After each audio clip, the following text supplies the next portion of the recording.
दिल्ली विधानसभा से आज केजरीवाल सरकार का जन लोकपाल बिल पास होने वाला है, लेकिन बड़ा सवाल यह है कि क्या दिल्ली को वाकई में लोकपाल मिल पाएगा, क्योंकि जो इसके दायरे में लोगों को रखा गया है, केंद्रीय अधिकारियों को भी इसके दायरे में रखा गया है, उनकी जांच की जा सकती है और केंद्रीय मंत्रियों को भी इसके दायरे में रखा गया है, लोकपाल उनकी भी जांच कर सकता है। इसके बाद सवाल ये उठ रहा है कि अधिकार क्षेत्र से बाहर की बात की गई है लोकपाल बिल में, तो क्या ये बिल कभी कानून बन पाएगा? क्या अरविंद केजरीवाल उल्लू बना रहे हैं लोगों का? केजरीवाल के पुराने जन लोकपाल बिल और मौजूदा लोकपाल बिल में कई बड़े अंतर हैं। अन्ना के माने 2 सुझाव मानने के बाद भी कई अंतर अभी भी हैं, जिसकी वजह से विरोधी इसे हल्का लोकपाल बता रहे हैं। सर्च कमेटी के मामले में 2014 के लोकपाल बिल में लोकपाल के लिए जिन नामों पर विचार किया जाना था, उनका चयन एक निष्पक्ष सर्च कमेटी को करना था। नए लोकपाल में सर्च कमेटी का प्रावधान नहीं है। 2014 के लोकपाल में सर्च कमेटी का काम पारदर्शी था। कमेटी खुले तरीके से आवेदन मांगती, आवेदन करने वालों के नाम सार्वजनिक करती और आम लोगों को उनके बारे में आपत्ति दर्ज कराने का मौका देती। यानी अंतिम फैसला करने वाली चयन समिति के सामने किसी भी अयोग्य व्यक्ति का नाम नहीं जाता। नए बिल में जिन नामों पर चयन समिति विचार करेगी, उन्हें लेकर पारदर्शिता नहीं होगी। इसी तरह सिलेक्शन कमेटी के मामले में 2014 के बिल में 7 लोगों की चयन समिति बननी थी, जिसमें सिर्फ 2 राजनीतिक लोग थे। नए लोकपाल में 5 लोगों की चयन समिति का प्रावधान था, जिसमें 3 राजनीतिक व्यक्ति थे, लेकिन संशोधन के बाद 7 लोगों की समिति बन गई है, जिसमें 3 राजनीतिक लोग हैं। ये कानून एक कमिटी बनाई गई है, सिलेक्शन कमेटी। उस सिलेक्शन कमेटी जो है वो लोकपाल को चयन करेगी। शुरू में हमने 4 लोगों को इसमें डाला था, विधानसभा अध्यक्ष, लीडर ऑफ अपोजिशन, मुख्यमंत्री और चीफ जस्टिस। कई लोगों का इतराज हुआ, अन्ना जी से मिले, अन्ना जी बोले 3 आदमी और डाल दो। हमने 3 आदमी और डाल दिए, अपने को क्या फर्क पड़ता है। तो उसमें एक जज और डाल दिया, एक एमिनेंट और डाल दिया और एक पूर्व लोकपाल डाल दिया। लोकपाल को हटाने के मामले में 2014 के बिल में फैसला हाईकोर्ट की जांच समिति को करना था, विधानसभा को सिर्फ उस पर मोहर लगानी थी। नए बिल में लोकपाल को हटाने या बनाए रखने का फैसला विधानसभा में 2/3 बहुमत से होना था, लेकिन संशोधित लोकपाल में पहले हाईकोर्ट से जांच होगी, उसके बाद ही 2/3 बहुमत से विधानसभा हटा पाएगी। भाई हमारी नीयत खराब होती तो हम सोचते हमारी तो नीयत खराब नहीं। अन्ना जी कहते 5 आदमी डाल दो, हम 5 डाल देते। अन्ना जी बोले 3 डाल दो, हमने 3 डाल दिया। तो जो अन्ना जी ने कहा सर माथे पे। फिर इसको हटाया कैसे जाएगा? तो हमने तो अपनी शान में ये सोचा था कि जैसे जजों को हटाया जाता है, इंपीचमेंट मोशन होता है, मतलब कितना मुश्किल होता है इंपीचमेंट मोशन, 2/3 मेजोरिटी से, हमने तो वही रखा था 2/3। बोले नहीं, पिछले वाला जो था हाईकोर्ट वाला वही डालो, हमने वो डाल दिया। हमने कहा लो हाईकोर्ट भी ले लो, इंपीचमेंट भी ले लो, दोनों ले लो, खुश रहो। और अब यह है बड़ा सवाल कि क्या दिल्ली के लोगों को लोकपाल मिल पाएगा। इस पर बात करने के लिए हमारे साथ मौजूद हैं आम आदमी पार्टी से आशुतोष, हमारे साथ बीजेपी से सुधांशु त्रिवेदी जी मौजूद हैं। बड़ा सवाल यह भी कि क्या अरविंद केजरीवाल उल्लू बना रहे हैं, इसका कानून बनने की जो राह है इस बिल की बहुत मुश्किल है। सुधांशु त्रिवेदी जी, मिल पाएगा दिल्ली के लोगों को लोकपाल?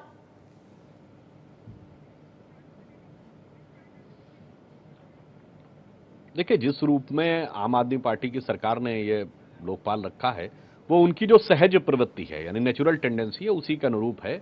व्यवस्थाएं ऐसी बना दो, अपनी संवैधानिक सीमा के बाहर चले जाओ और उसके बाद ये कह दो कि साहब चूंकि नियमानुसार तो आपने किया ही नहीं था, अब नियमानुसार वो होगा नहीं, तो आपको कहने का ये मौका मिल जाएगा कि साहब हमने तो किया भी और नहीं भी हो पाया।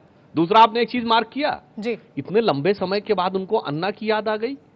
यही अन्ना जिनके बारे में कहा गया था कि अन्ना को बरगलाया जा सकता है। इसका अर्थ यह हो गया कि अब आपका नैतिक आधार खत्म हो गया, तो अब आप अन्ना जी के माध्यम से अपना नैतिक आधार ढूंढ रहे हैं। और तीसरी और अंतिम बात, जिस पार्टी ने अपने लोकपाल को, एडमिरल रामदास को कूड़े में फेंक दिया था, उनको क्या नैतिकता हो सकती कि अब वो लोकपाल पे बात करें।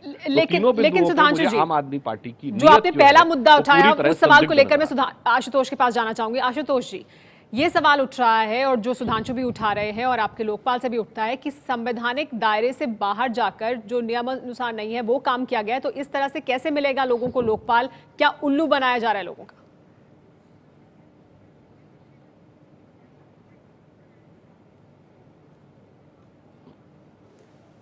पहली बात तो मुझे इस बात से बड़ी हैरानी हो रही है कि एक राष्ट्रीय चैनल का एंकर उल्लू जैसे शब्दों का प्रयोग कर रहा। मुझे लगता है कि शब्दों के चयन के मसले पर हमें थोड़ी शालीनता बरतनी चाहिए।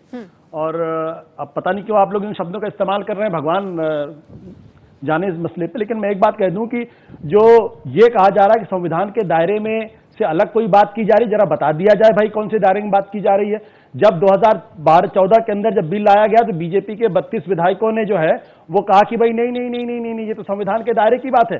आज बीजेपी के प्रवक्ता ये कह रहे हैं कि नहीं आप 2014 का बिल लेके आ जाइए। 2014 उन्होंने पास होने नहीं दिया, तब उसको संविधान के दायरे से बाहर बता दिया।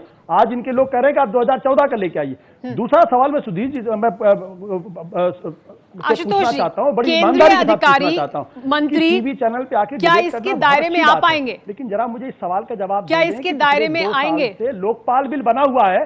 देश के प्रधानमंत्री जी प्रधानमंत्री जी मोदी जी, नहीं मैं सवाल पूछ रहा हूं, एक मिनट तो सुन तो लीजिए, मैं जवाब दूंगा आपको। हाँ, कि मोदी जी इस सवाल का जवाब दे दें पिछले 1.5 साल से लोकपाल की नियुक्ति क्यों नहीं हो रही है। एक सवाल ये जिसका जवाब मैं चाहूंगा कि ईमानदारी के साथ भाई सुधांशु जी देंगे। जहां तक इसकी बात है कि केंद्रीय दायरे में क्यों नहीं आ सकते, अगर 40 साल 1960 में बना हुआ एंटी करप्शन ब्यूरो ये कानून स्पष्ट तौर पर कहता था कि उसमें दिल्ली राजधानी क्षेत्र के अंदर कोई भी भ्रष्टाचार होगा, उस भ्रष्टाचार की जांच का अधिकार एंटी करप्शन ब्यूरो को होगा। और उस एंटी करप्शन ब्यूरो का यह कानून 40 साल तक चला।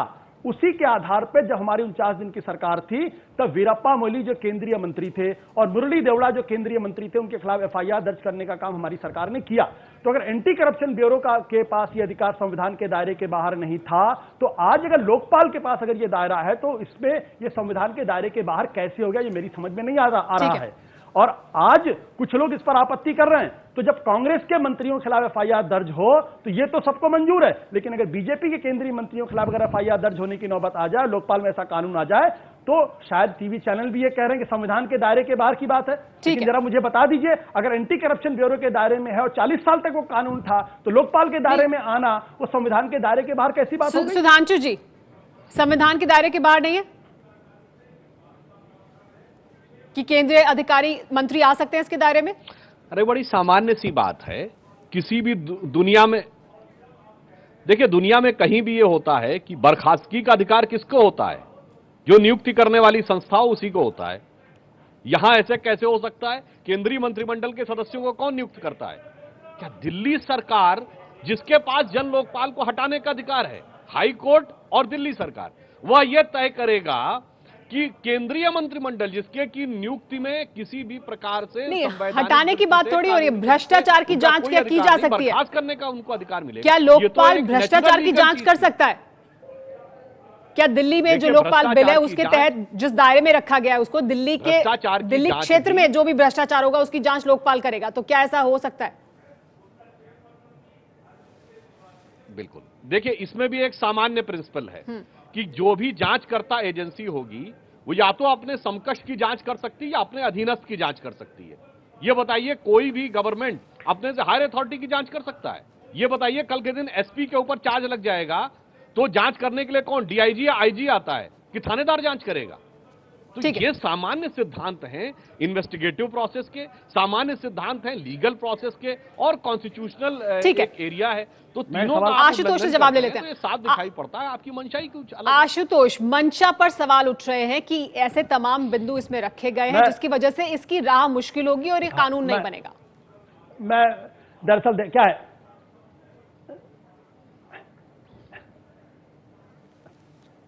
देखिए मुझे तो सुधांशु जी पर थोड़ी पूरी सम्मान के साथ मैं कहना, थोड़ी हंसी आई आपने जो तर्क दिया।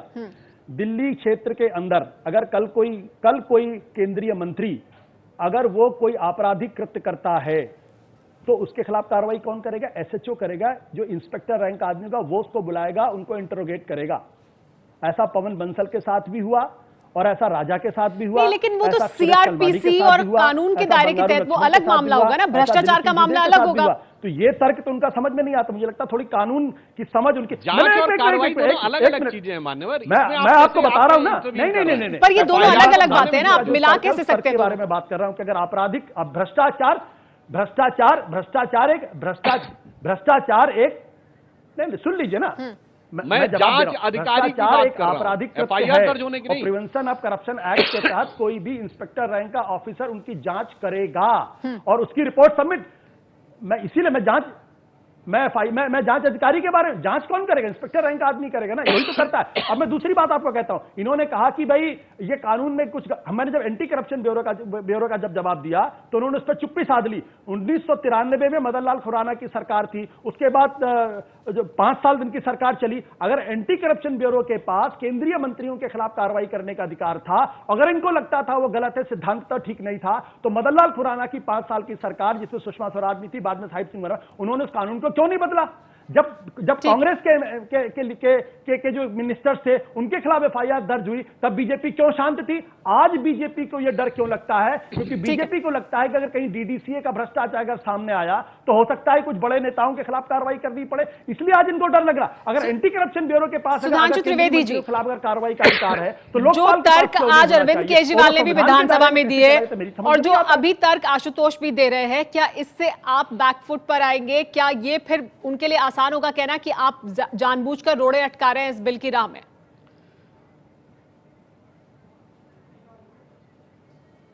देखिए, जो बात आशुतोष जी आम आदमी पार्टी कह रहे हैं उसमें एक और टेक्निकल पॉइंट है, इस तरफ ध्यान दीजिए। जांच करना और उस जांच पे निर्णय लेने का अधिकार होना, ये ठीक है कि एसएचओ जांच करता है, पर वो फाइल कहां जाती है? नहीं, लेकिन एंटी करप्शन ब्यूरो का बार बार मुद्दा उठा रहे हैं आशुतोष, उसका जवाब दीजिए सुधांशु जी। कोई भी सुधांशु जी देखिए, ये सब जानते हैं, आपराधिक मामला अलग है, भ्रष्टाचार का मामला अलग है। अपराध कहीं भी होगा तो एसएचओ स्तर का अधिकारी जांच कर सकता है, कोई भी करे। अपराध और भ्रष्टाचार दोनों अलग मामले हैं। लेकिन सुधांशु जी, जो सवाल बार बार आशुतोष पूछ रहे हैं उसका जवाब दीजिए। एंटी करप्शन ब्यूरो के दायरे में अगर आ सकता है कोई भी अधिकारी, तो लोकपाल के दायरे में क्यों नहीं? जांच करके अपनी रिपोर्ट, देखिए मैं वही कह, एंटी करप्शन ब्यूरो का कोई भी अधिकारी किसी भी व्यक्ति के बारे में जांच करके सक्षम अधिकारी, यानी उसके संदर्भ में जो भी कॉम्पिटेंट अथॉरिटी होगी उसको देगा रिपोर्ट, तब कार्रवाई उस पर होगी। यहां पर इन्होंने क्या किया है कि केंद्र सरकार के आप मंत्रियों को इंक्लूड कर रहे हैं, केंद्र सरकार के मंत्रियों पर कार्रवाई करने का जांच आप कर लीजिए, सक्षम अधिकारी कौन होगा? क्या दिल्ली सरकार होगी? दिल्ली सरकार द्वारा नियुक्त जो लोकपाल होगा। इसलिए जांच करना एक पक्ष है और निर्णय लेना वो सक्षम अधिकारी या सक्षम स्तर, वो दोनों अलग अलग है। ये जांच वाले पक्ष को कह रहे हैं भाई निर्णय लेने का अधिकार आप कहां दे रहे हैं? निर्णय लेने में तो आप केंद्र सरकार के किसी पक्ष को, किसी स्तर को इन्वॉल्व ही नहीं कर रहे हैं। आशुतोष, लेकिन आशुतोष देखिए, सुधांशु जी अभी सवाल उठा रहे हैं और इस बिल को भी आगे जाना है ना, राष्ट्रपति के पास जाएगा, केंद्र सरकार की तरफ से इसको मंजूर होना है। इस बिल को आपने ऐसा बनाया ही क्यों? इसमें ऐसे बिंदु डाले ही क्यों जो विवादास्पद बिंदु हैं, जिनकी वजह से इसका कानून बनना मुश्किल है? क्या आप नहीं चाहते कि लोकपाल मिले दिल्ली के लोगों को? नहीं, देखिए सुधांशु जी ने अभी जो तर्क दिया, उन्होंने एक पक्ष को छुआ, दूसरा पक्ष छोड़ दिया। उन्होंने कहा कि ये इन्वेस्टिगेटिंग एजेंसी को इनको हटाने का अधिकार नहीं है। अब वो लोकपाल की जो संवैधानिक स्थिति उसको समझ नहीं रहे। जो लोकपाल है इसके पास जुडिशियल पावर है और उसकी अपनी एक इन्वेस्टिगेटिंग विंग होगी। It's will behave like a court. तो कोर्ट को आप इन्वेस्टिगेटिंग एजेंसी की जैसा नहीं ट्रीट कर सकते। दूसरी बात, आपने कहा कि इसके अंदर कुछ ऐसे कानून है जो इसको कानून के दायरे के बाहर लेके आते हैं। मैं आपको ये दिखा रहा हूं कि ये एनसीटी एक्ट दिल्ली का है। और अब आप ध्यान रखिए, 2014 के अंदर जब ये कानून आया था, लोकपाल बिल आया था, तो लेफ्टिनेंट गवर्नर साहब ने बाकायदा स्पीकर के माध्यम से संदेश असेंबली को भिजवाया था कि आप इस कानून को नहीं ला सकते क्योंकि आपने हमसे परमिशन नहीं ली। उन्होंने ये बात कही थी जी। इस बार, और उन्होंने कहा कि संविधान के दायरे की बात। इस बार अभी तक लेफ्टिनेंट गवर्नर साहब की तरफ से कोई मैसेज नहीं आया, यानी कानून में कोई दिक्कत नहीं है। दूसरी बात, एसेंट की बात, ये मैं आपको पढ़ा के सुना देता हूं कि ये जो सैंक्शन की बात की जा रही है, जिसके आधार पर कहा जा रहा है कि ये है, ये साफ कहता है, no act of the legislative assembly and no provision in any such act shall be invalid. यानी पहली बात, जो एसेंट की बात पिछले बार आई थी, इस बार लेफ्टिनेंट गवर्नर की तरफ से ऐसा कोई सवाल नहीं खड़ा किया गया, ना उनको कोई मैसेज आया। यार अब या तो पिछली बार उन्होंने गलती की थी या इस बार गलती कर रहे हैं। और अगर मान लीजिए एसेंट जरूरी है तो भी ये कानून बिल्कुल साफ तौर पे कहता है कि इसके आधार पे कानून को आप इनवैलिड नहीं करार दे सकते। यानी जो ये तर्क बीजेपी की तरफ से आ रहा है, ये तर्क जो हमारे कुछ साथी उठा रहे हैं, वो देश को गुमराह करने का प्रश्न खड़ा कर रहे हैं। क्योंकि ये लोग नहीं चाहते कि मोदी की सरकार के अंदर बैठे हुए कुछ मंत्रियों के खिलाफ अगर भ्रष्टाचार के आरोप लगते हैं, उनकी जांच करने का अधिकार, अगर दिल्ली की जब जमीन पर भ्रष्टाचार करते तो उनकी जांच हो। तो कांग्रेस के मंत्रियों के खिलाफ एफआईआर दर्ज हो, बीजेपी को दिक्कत नहीं है। वीरप्पा मोइली के खिलाफ हो, मुरली देवड़ा के खिलाफ हो, कोई दिक्कत नहीं। लेकिन बीजेपी के चंद बड़े मंत्रियों के खिलाफ अगर एफआईआर दर्ज होगी तो फिर कानून के दायरे की बात होगी। सुधांशु त्रिवेदी जी, डबल स्टैंडर्ड नहीं चलेगा। सुधांशु त्रिवेदी जी, रखिए। क्या फिर भ्रष्टाचार के मुद्दे पर अगर आप इस बिल को पास नहीं करते हैं तो बैकफुट पर आएंगे, सफाई देनी पड़ेगी कि क्यों पास नहीं किया?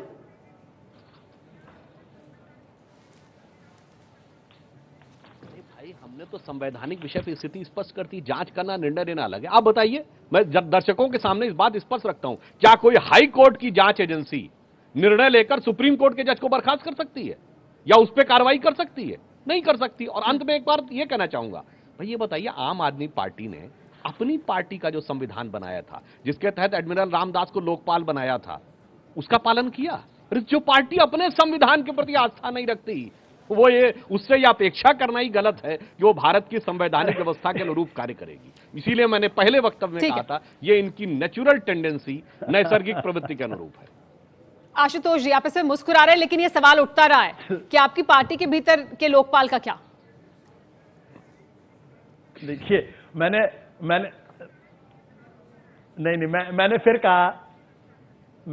फिर कहा कि इस देश के अंदर लोकपाल के मसले पर जब चर्चा होती है तो सारी बीजेपी कांग्रेस पार्टियों को सांप को सूंघ जाता है, क्योंकि लोकपाल अगर सरकार से इंडिपेंडेंट नहीं होगा तो लोकपाल भ्रष्टाचार के खिलाफ लड़ाई नहीं लड़ सकता। इसीलिए इस लोकपाल के ऊपर यह पावर दिया गया है कि आपकी एक अलग इन्वेस्टिगेटिंग विंग होगी। अरे तो अपनी पार्टी में आपने पार्टी नेतृत्व से इंडिपेंडेंट, लेकिन आशुतोष जी, अलग इन्वेस्टिगेटिंग विंग होगी, ये इस बिल से साफ नहीं हो रहा है। अरविंद केजरीवाल बैठकर उसको डिक्टेट करेंगे। आशुतोष जी, एक बार लोकपाल अगर अलग इन्वेस्टिगेटिव विंग मैं होगी, आपको बता रहा हूं ना, ये इस बिल से साफ नहीं हो रहा है। आप बताइए मुझे कहां लिखा है इस बिल में? मेरे पास ये पूरा बिल है। आज अरविंद केजरीवाल जी ने भी कहा, बिल्कुल साफ तौर पर है।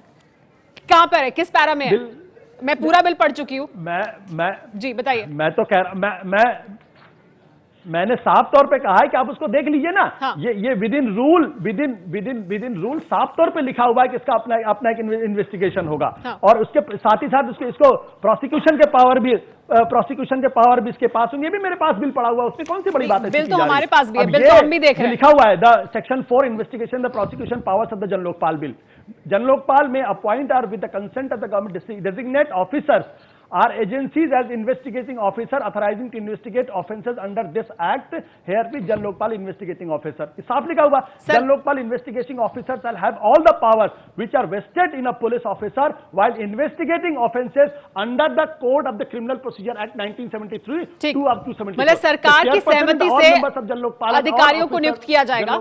Superior in rank to Jan Lokpal investigating officer may exercise the same power as may exercise Jan Lokpal. ठीक है जी, देखिए लिखा हुआ ये तो सरकार की सहमति से अधिकारियों को नियुक्त किया जाएगा जो कि जांच करेंगे। कहीं ना कहीं से अधिकारी लेने पड़ेंगे ना। हाँ। तो एक बार वो लोकपाल के अंदर अगर चले गए तो लोग अब आप सुधांशु जी, मैंने आपसे क्या कहा? मैंने कहा कि आपको कहीं ना कहीं से तो अधिकारी लेने पड़ेंगे ना। हाँ। आपको इसी समाज से अधिकारी लेने, लेकिन अब इसी समाज के अंदर विनोद राय थे जो सरकार के अंदर काम कर रहे थे, लेकिन वही विनोद राय जब कैग बन गए तो उन्हीं विनोद राय ने मनमोहन सिंह सरकार की क्या हालत की आपको पता है, इसको बताने की जरूरत नहीं है। हाँ ठीक है, मतलब अपनी जांच एजेंसी भी होगी, जांच की जाएगी। तो भ्रष्टाचार के मामले में अगर जांच होती है और लोगों को लोकपाल मिलता है, एक मजबूत लोकपाल मिलता है सुधांशु जी, तो उसका विरोध क्यों?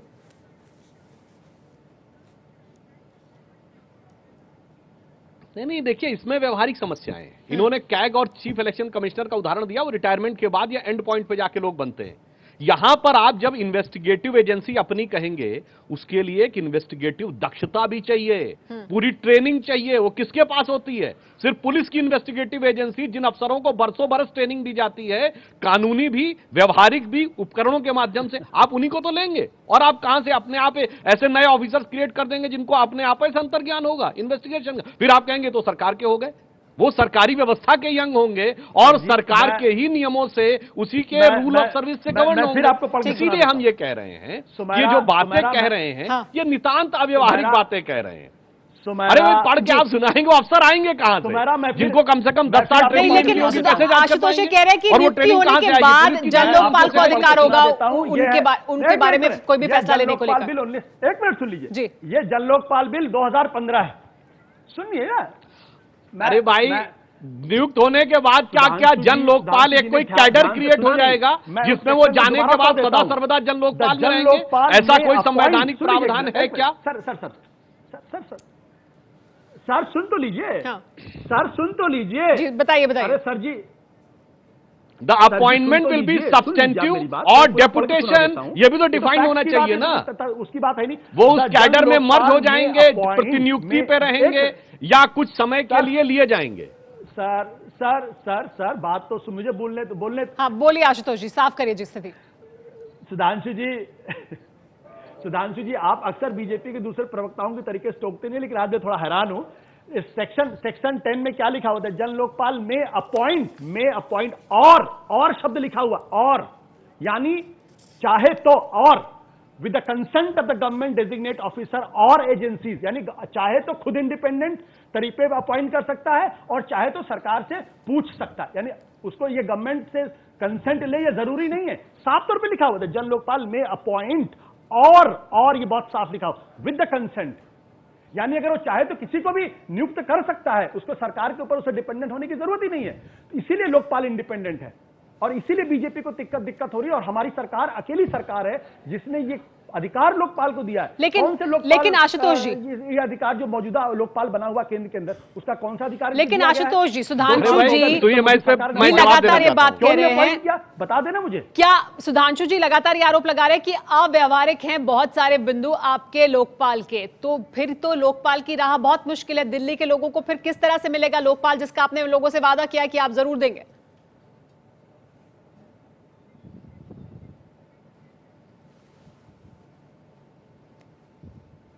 सुमारा जी, मैं ये चाहूंगा कि आप कृपया ये स्पेल आउट कर दें वो कौन कौन से बिंदु हैं जो अव्यावहारिक हैं। सबसे अहम बिंदु तो ये है कि केंद्रीय अधिकारियों की जांच कैसे करेंगे, अपने से ऊंचे अधिकारी या मंत्री की जांच किस तरह से करेगा मैं जवाब देना चाहता हूं। और जो अधिकारी उसके दायरे में नहीं आते वो किस तरह से जांच कर सकते हैं? सुमेरा जी मैंने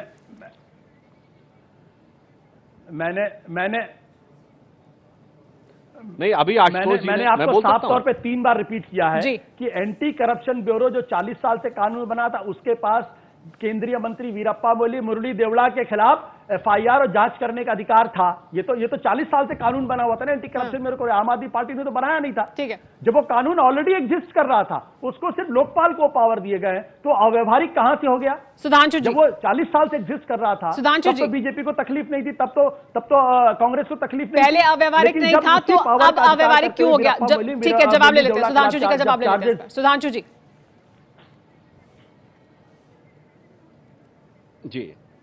बिल्कुल, देखिए आशुतोष जी ने अभी एक क्लॉज पढ़ के सुनाया कि लोकपाल कैन अपॉइंट, ठीक है, whom he will appoint, IPS officer को तो अपॉइंट करेंगे ना, तो आईपीएस ऑफिसर की appointing authority service condition defined है, तो आपको उन्हीं में से लेना पड़ेगा और उन्हीं नियम प्रक्रियाओं के तहत मिलना पड़ेगा और वो अपने कंसर्न कैडर के अंडर में ही रहेंगे।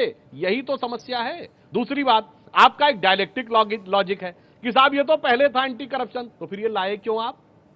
इसका मतलब आप एक तरफ पहले से स्थापित व्यवस्था को ही अपनी बात को सत्य सिद्ध करने का आधार बना रहे हैं, तो एक प्रकार से आप ये स्वयं स्वीकार कर रहे हैं कि सब कुछ पहले से था और हमें कुछ नया नहीं। सुधांशु जी, अगर पहले से था भी दोनों में से और बात फिर उसके तहत ही एक लोकपाल भी बन जाए लाने का प्रयास कर रहे हैं, तो क्या हर्ज है?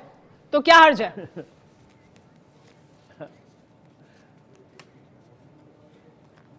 नहीं, हमने तो आपसे कहा कि ये लोकपाल को जिस हिसाब से लाना चाह रहे हैं उसकी पावर्स ये टेक्निकली डिफाइन ही नहीं कर पा रहे हैं।